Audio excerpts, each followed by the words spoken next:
This one is continuity of your part first. Before that, I explained in first part. Okay, let's continue. L is equal to L naught root 1 minus v square by c square. L note आपकी proper length थी, आपके पास L क्या थी, improper, या फिर मैं बोल सकते हो वो लेंथ होगी जब आपका पास क्या होगा, कोई भी फ्रेम ऑफ रेफरेंस क्या होगा, स्पीड मतलब किसी भी वेलोसिटी से मूव करेगा. ओके, और ये किस में था, जब रेस्ट पे था. तो आपके पास क्या, हमें L फाइंड आउट करना था. L नोट हमारे पास मेजर थी. तो अगर आप इस इक्वेशन को देखोगे तो L किसके है, L note minus something term. तो हमारे पास क्या होगा, L क्या होगा, लेस देन किससे आएगा, L नोट से. तो मेरे पास क्या होगा, स्पेशल थ्योरी ऑफ रिलेटिविटी ने बोला था कि मेरे पास अगर कोई ऑब्जेक्ट मूव करेगा तो उसकी लेंथ क्या हो जाएगी, श्रिंक कर जाएगी, या फिर मेरे पास कॉन्ट्रैक्ट कर जाएगी, या फिर बोल सकते हैं क्या हो जाएगी, वो डिक्रीज हो जाएगी. ठीक है. अगर आप इसका इन्वर्स करें, इन्वर्स मतलब अगर सिमिलरली फॉर्म में मैं मानूं, एस क्या आपके पास ये मूविंग फ्रेम है और एस डैश ये क्या होगा आपके पास रेस्ट पे. ठीक है, तब भी आपके पास क्या होंगे, रिजल्ट सेम ही आएगा. ट्राई कर लेना अगर आप चाहो तो आपके पास क्या होगा, सेम ही रिजल्ट होगा. कि आपके पास अगर सिर्फ हमारे पास क्या होगा, x dash y dash z dash और t, x y z t, ये एज ए वर्क करेंगे किसके, एस फ्रेम के, और ये वर्क करेंगे as a S dash frame के. Okay, you can try that. हमारे पास क्या है, और गामा मेरे पास क्या था, फैक्टर है 1 minus v square by c square. तो मेरे पास क्या आ गया, यहाँ पे क्या आ गई थी, कॉन्ट्रैक्शन. इसको बोल सकते हो आप लेंथ कॉन्ट्रैक्शन, या फिर मेरे पास क्या होगा, लोरेंस गिरलैंड contraction. Lorentz Fitzgerald contraction. Okay, या फिर L F contraction, you say something. If v less than c, अब केस आएंगे अगर वेलोसिटी मेरे पास क्या है, l is equal to L naught is equal to L is equal to L naught root 1 minus v square by c square. First case है, अगर v क्या लेस देन है c से, तो v by c tends to 0. L किसके equal आ जाएगा, L not से. मतलब आपकी स्पीड क्या होगी, अगर c के कंपैरिजन में बहुत कम है, जैसे आपके पास कोई भी नॉर्मली चीज़ है बहुत कम स्पीड से क्या करेगी, मूव करेगी. ठीक है, तो आपके पास सेम लेंथ ही दिखाई देगी जैसे नॉर्मल ऑब्जर्वेशन आपकी. बट आपकी स्पीड अगर मैं बोलूँ नियरली इक्वल सी के होने चाहिए, सी के इक्वल नहीं होनी चाहिए, उससे लेस रहनी चाहिए, लेकिन नियरली इक्वल बोल सकते हैं एक टाइप से. तब जाके आपके पास क्या होगी, ये कॉन्ट्रैक्शन होगी. ओके, अब सेकंड केस क्या होगा, अगर v is equal to c, v is equal to c आ गया तो क्या होगा, v is equal to c, तो आपके पास क्या आ गया, L इज इक्वल टू 0. इसका मतलब अगर आपके पास v क्या हो गया, c के इक्वल हो गया, तो आपके पास क्या होगा, L क्या हो जाएगा, 0 हो जाएगा. तो आपके पास इसका मतलब 0 होने का मतलब आपको पास जो अपीयरेंस होगी वो क्या होगी, निग्लिजिबल होगी. अगर एक और केस लगे, वैसे कोई ऑब्जेक्ट है वो स्पीड ऑफ लाइट से फास्टर मूव नहीं कर सकता. अगर मैं बोलूँ v क्या c से ग्रेटर है, तो आपके पास क्या होगा, v क्या है ग्रेटर देन c. तो आपके पास अगर v ग्रेटर देन c है, तो आपके पास ये फैक्टर क्या होगा, एक टाइप से इमेजिनरी फॉर्म में आ जाएगा. ठीक है, तो आपके पास क्या आ जाएगा, यहाँ पे L क्या आ जाएगा, L क्या आ जाएगा, इमेजिनरी फॉर्म में आ जाएगा, जो क्या होगा, पॉसिबल नहीं होगा. ठीक है, अगर आप किसी भी ऑब्जेक्ट पे अगर मैं क्या करूँ, फोर्स भी अप्लाई करूँ, जैसे मैंने क्या होगा, कोई ऑब्जेक्ट है उसकी कुछ स्पीड है लेस देन सी है, या फिर नियरली इक्वल टू सी है, मैं उस पर एनर्जी अप्लाई करूँगी ताकि उसकी क्या हो जाए, जो स्पीड है वो क्या हो जाए, ग्रेटर देन सी होगी.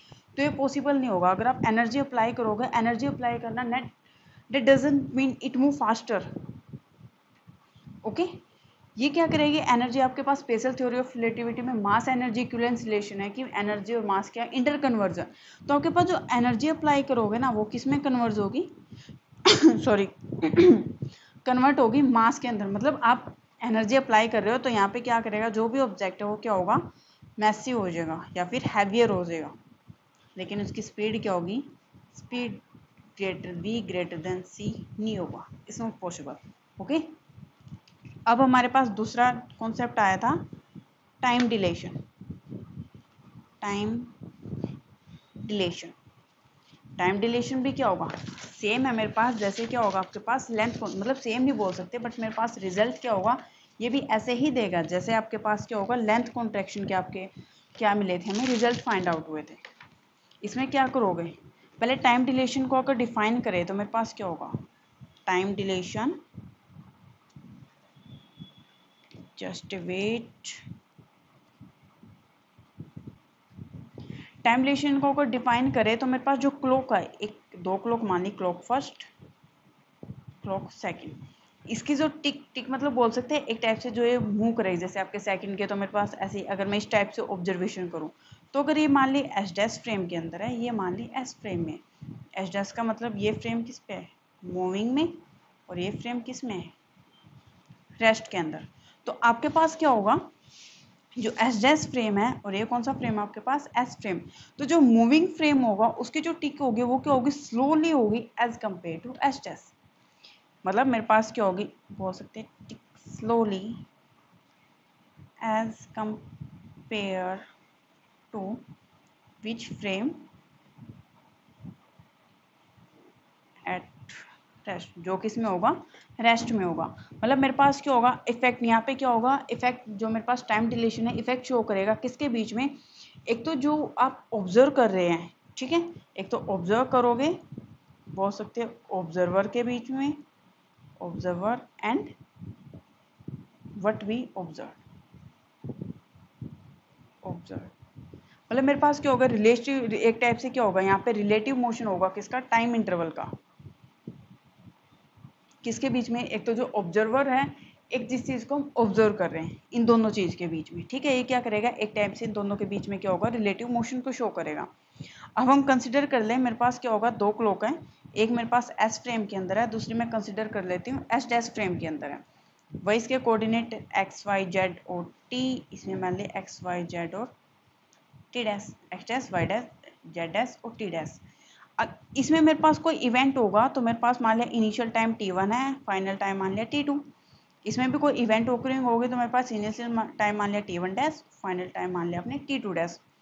तो मेरे पास क्या होगा, इसका टाइम इंटरवल क्या आ जाएगा, अगर मैं एस फ्रेम की बात करूँ, एस फ्रेम किस पे था, रेस्ट पे, तो इसका टाइम इंटरवल क्या आ जाएगा, t इजकल टू वही t2 माइनस t1, इसको मैं लिख देती टी नोट, तो टी नोट क्या होगा आपके पास, वही जैसे आपके पास प्रॉपर लेंथ आई थी, ये क्या आ जाए आपके पास एक टाइप से एक प्रॉपर टाइम आ जाएगा।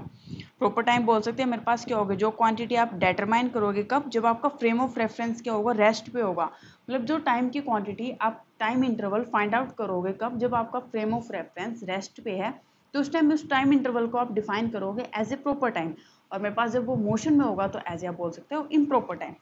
ठीक है, अब हमें यही चीज़ शो करनी है जैसे हमने लेंथ कॉन्ट्रैक्शन में शो की थी। तो मेरे पास पहले t2 dash, sorry T dash क्या होगा, एक टाइप से इम्प्रॉपर टाइम बोल सकती हूँ, तो टी डैश क्या आ गया, t2 dash minus t1 dash, ये चीज़ हमें फाइंड करनी है, ये चीज़ हमारे पास है। तो मेरे पास क्या चाहिए, अब हमें क्या निकालना है, इनके बीच में क्या निकालना है, एक रिलेशन फाइंड आउट करना है, वही सेम कोऑर्डिनेट यूज़ करेंगे according to Lorentz transformation. Lorentz transformation का आपको पता, वहाँ पे टाइम का एक्स के सॉरी जो कोऑर्डिनेट आए थे मेरे पास, एक डिस्टेंस के भी आगे थे, टाइम के भी आगे थे, और वाई डैश आप क्या लेके चले थे वहाँ पे, उसमें कोई भी चेंज नहीं हो रहा था क्योंकि आपका फ्रेम क्या था, एस डैश के राउंड मूव कर रहा था। ठीक है, तो मैं बोल सकती हूँ यहाँ पे क्या होगा, t2 डैश किसके इक्वल हो गया, t2 minus x v by c square 1 minus v square by c square, ये क्या हो जाएगा, t1 डैश इजकल टू वही t1 minus x v by c square 1 minus v square by c square. Time किसके equal है, t2 minus t1 के, इसको t मान लेते हैं। ठीक है, ये मैंने t कर दिया है यहाँ पे। अब क्या होगा, इन दोनों sorry t2 dash minus t1 dash, दोनों को माइनस कर दूँ तो t किसके इक्वल आ गया, t is equal to t2 minus x v by c square root 1 minus v square by c square minus t1 minus x v by c square divide by 1 minus v square by c square. LCM दोनों का same है, then we take के LCM, आपके पास क्या होगा, t2 minus x v by c square minus t1 minus minus minus plus x v by c square now we cancel out. तो आपके पास क्या बचा, T2 minus T1 by √1 minus v square by c square is equal to T। तो आपके पास क्या आ गया, T is equal to T2 minus T1 by √1 minus v square by c square. ये क्या था, टी नोट के इक्वल था ना, या फिर हम बोल सकते हैं किसके इक्वल था, प्रॉपर टाइम के। तो आपके पास क्या आ गया, T into √1 minus v square by c square is equal to T2 minus T1। तो मेरे पास क्या आ गया, T1 minus v square by c square is equal to t naught. तो टी नोट किसके इक्वल आ रहा है, 1 minus v square by c square के। तो आपके पास कौन, टी नोट क्या होगा आपके पास, t naught is equal to T1 minus v square by c square.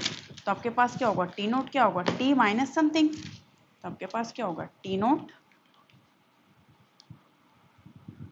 Is equal to T minus something, जो भी फैक्टर होगा। तो ग्रेटर क्या होगा, टी नोट क्या होगा, ग्रेटर देन होगा किससे, T से। तो हमने क्या बोला था, आपके पास कोई भी ऑब्जेक्ट जो मूव करेगा, मूविंग फ्रेम में होगा, तो क्या करेगा, क्या करेगा, स्लोली। तो बेसिक बात है, जो रेस्ट पे होगा वो क्या होगा, एक टाइप से फास्टर है as compare to this one. तो इसमें टाइम आगे चलेगा as compare to this one. तो मेरे पास क्या होगा, एक टाइप से सिंपली अगर मैं बोलूँ, time dilation is dilate of time larger. मतलब वो क्या करेगा, अपने टाइम को क्या कर देगा, डिले कर देगा। मतलब आपके पास क्या होगा, वो जो मोशन में होगा तो आपके पास टाइम क्या होगा, स्लो चलेगा एक टाइप से, ठीक है। तो मेरे पास क्या होगा, ये क्या हो जाएगा आपके पास, टाइम डिलेशन। अब यहाँ पे भी फैक्टर अराइज होंगे, आपके पास क्या होगा, वही आपके पास कहाँ गया, दिस वन, ये आया है। तो यहाँ पे क्या होगा, अगर मैं केस की बात करूँ, केस फर्स्ट, तो केस फर्स्ट क्या होगा आपके पास, v क्या होगा, वही लेस देन c। तो अगर v लेस देन c होगा तो आपके पास क्या होगा, वही t is equal to t naught. But अगर आपका v क्या होगा, जीरो है, अगर v जीरो है तो आपके पास क्या होगा, तब भी t क्या होगा, टी नोट के इक्वल, क्योंकि दोनों फ्रेम किस में आगे, रेस्ट में। अब नेक्स्ट सेकंड, अगर v और c इक्वल हैं तो यहाँ पे क्या होगा, तो आपके पास फैक्टर किसके इक्वल आएगा, जस्ट वेट, या आपके पास क्या होगा, ये क्या हो गया, दोनों इक्वल। तो मेरे पास क्या होगा, ये क्या आ जाएगा आपके पास, एक टाइप से जीरो, टाइम क्या आ गया आपके पास, जीरो आ जाएगा, ठीक है। तो मेरे पास क्या होगा, वहाँ पे क्या होगा, आपके पास टी की वैल्यू, टाइम की वैल्यू क्या हो जाएगी, जीरो के इक्वल आ जाएगी। मतलब आप उसको मेजर, एक टाइप से जीरो नहीं बोल सकते, मेजर नहीं कर पाएंगे हम उस चीज़ को, ओके। तो बोल सकते हैं टाइम क्या होगा, कंप्लीटली स्टॉप हो जाएगा आपके पास, या फिर टाइम स्टॉप नहीं, सॉरी, एक टाइप से क्या होगा, वो कंप्लीटली एक टाइप से स्टॉप उसमें दिखेगा आपके पास, स्टॉप हो जाएगा, ओके। नाउ मेरे पास क्या होगा, टाइम डिलेशन क्या होगा, टाइम डिलेशन एक टाइप से डिफाइन करेगा स्पीड को। मतलब अगर मैं बोल सकती हूँ कि आपके पास क्या होगा, कोई भी ऑब्जेक्ट है, अगर मेरे पास क्या होगा, स्पीड लेस देन है किसी से, बहुत ज़्यादा कम है, तो नॉर्मली ओके, जैसे हमारे पास इवेंट होते हैं नॉर्मली वही चलेंगे। बट अगर उसकी मेरे पास क्या होगी, क्या करेगा, एक टाइप से टाइम लिमिट को डिफाइन करेगा। अगर ग्रेटर देन सी होगी तो हम बोल सकते हैं वहाँ पे टाइम क्या होगा, ऐसे नेगेटिव टाइम आएगा। जब मेरे पास इक्वल सी है तो मेरे पास क्या होगा, जीरो आ रहा है, तो मेरे पास जब लेस देन होगा तो मेरे पास क्या होगा, ये बोले नेगेटिव टाइम मिलेगा, और नेगेटिव टाइम पॉसिबल नहीं है। तो यहाँ से भी आप एक टाइप से डिफाइन कर सकते हो कि आपके पास क्या होगा, कोई भी ऑब्जेक्ट जो स्पीड ऑफ लाइट है उससे फास्टर नहीं मूव कर सकता, ओके। तो मेरे पास जितने भी ऑब्जेक्ट हैं, मेरे पास क्या होगा, अगर मैं बोलूँ v greater than c, then this one not correct, okay. तो कोई भी ऑब्जेक्ट आपके पास क्या होगा, इससे फास्टर मूव नहीं कर पाएगा। ये थे मेरे पास दोनों इसके रिजल्ट, एक टाइप से स्पेशल थ्योरी ऑफ रिलेटिविटी के रिजल्ट, या फिर आप बोल सकते हो मेरे पास क्या होगा, इसकी सिग्निफिकेंस या फिर कंसिक्वेंस, ठीक है। ये था आपके पास लॉरेंस ट्रांसफॉर्मेशन और उसी का रिजल्ट। अब आपके पास जो नेक्स्ट टॉपिक है वो आएगा इनवेरेंस से रिलेटेड। जैसे हम इनवेरेंट क्वांटिटी या फिर वेरेंट क्वांटिटी डिफाइन करते हैं, तो नेक्स्ट टॉपिक आपके पास क्या होगा, invariance of four vector, okay. Let's do it.